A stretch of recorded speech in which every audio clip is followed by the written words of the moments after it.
Breaking barriers is often and rightly positioned as a moral good. There are barriers in our society that we need to break through, whether those are barriers against women, against LGBTQIA+, or against people of color. And events like this celebrate those who break through barriers.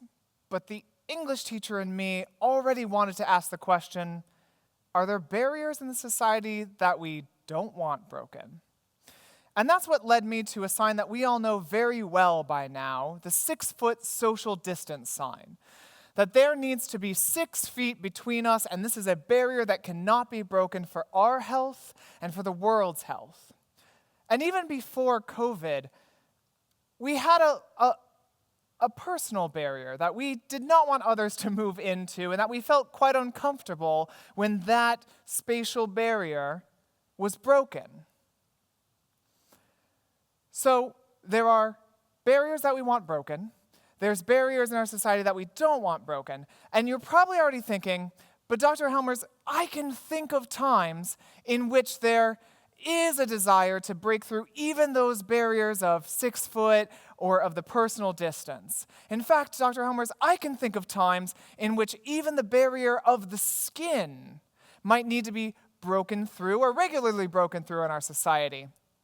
And I'm going to invite you to think through those times because they tend to, even when socially ordained, cause some discomfort in us when we think about them, right?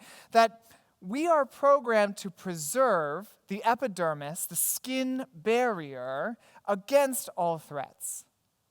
And so when we do see somebody breaking this barrier, like, say, picking their nose, we accept that you can break the barrier of the skin, but you probably shouldn't. And you probably shouldn't in polite company or if you're trying to make a good impression. And looking at this photograph probably makes us all a little uncomfortable. You might be thinking of ear piercings, which are quite frequent in our culture. And again, this is something that breaks through the barrier of the skin, but which is legally guarded against. That minors have to have permission legally from an adult in order to have their body pierced. And there are culturally appropriate places to be pierced. And then there are places that, when we see them, remind us of the breaking of this all-important skin barrier and cause us to feel discomfort.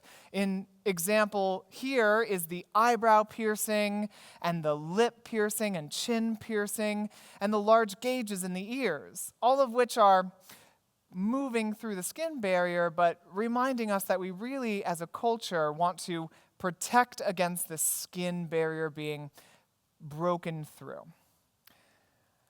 All right, Dr. Helmers, good work. We should break some barriers. We want others broken, but we should probably maintain the skin barrier.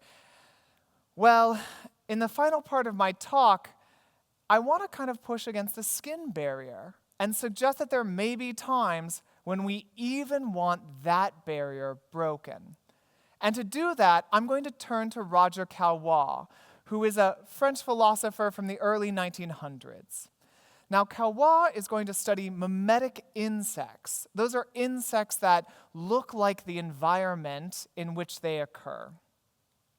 And Calwah is going to dismiss the typical entomological explanation for these insects' features, because normally we think that these insects look like their environment in order to escape predation. But what Calwah noticed is that the animals that prey upon these insects, they don't hunt by sight.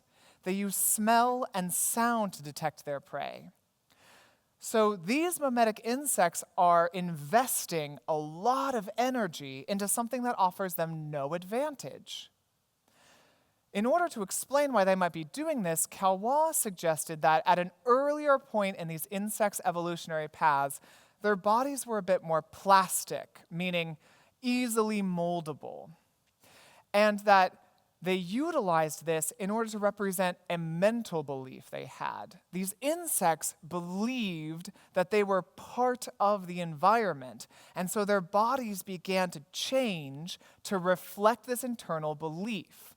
and thus began to look like the environment which they believed themselves to be a part of. This inability to differentiate between environment and self, Calwah named legendary psychasthenia. He would even apply this to his human patients that he started to notice appearing in the clinics. And these were humans that could not distinguish between the external environment and their internal selves, that had moved through this bound barrier of the skin to suggest an undifferentiated relationship between themselves and the world around them. Now, years later, Freud is going to revisit Calwah's ideas. And he is going to suggest in his psychological principles something that he calls the death drive. And this is probably poorly named because when most people think of the death drive, they think that we might all have some sort of drive or instinct to die. And that's not what Freud is saying at all. In fact, he's revisiting Calwah and saying that there is an instinct in us to move towards the ego's death, the kind of death of the bound self, and to move outside of the boundary of our body. He's going to posit this as the opposite of ego formation, the preservation of the body. And the reason why I think we have to revisit the death drive is because our society in the past couple decades has been really focused on preserving the body, on preserving space, and on ensuring that this barrier is protected. But there is an equal and opposite drive within us, telling us that we are slightly bigger than this, that we can move beyond the boundary of our skin and recognize a different relationship with the environment from which we come, one that suggests an equality between ourselves and the place around us. And so by revisiting the death drive and moving through this final barrier, we might start to realize that we are bigger than the skin we're in.